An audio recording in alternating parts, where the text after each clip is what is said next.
Bible గ్రంథంలో కొన్ని గాడిదలు మనకు కనిపిస్తాయి. వాటిలో ఒక్క గాడిద ఏమిటి అంటే బరువును మోసేది కాబట్టి ఇది భారవాహిని అని చెప్పవచ్చు. అయితే బైబిల్ ఏమంటున్నది? ప్రయాసపడి భారం మోయుచున్న సమస్త జనులారా రండి నా దగ్గరికి. అది ఈలోక బరువును మోస్తుంది, మానవుడు మాత్రం పాపభారాన్ని మోస్తూ ఉన్నాడు.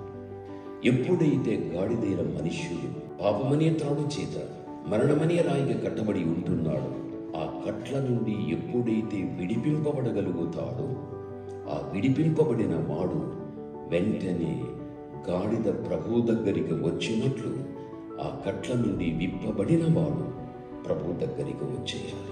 ప్రభు దగ్గరికి వచ్చిన గాడిదకు వస్త్రం వేశారు. పాపకట్ల నుండి విప్పబడినటువంటి మానవుడు ప్రభు దగ్గరికి వస్తే ఆయన రక్షణ అనే వస్త్రాన్ని వేస్తాడు, నీతి అనే బట్ట వేస్తాడు.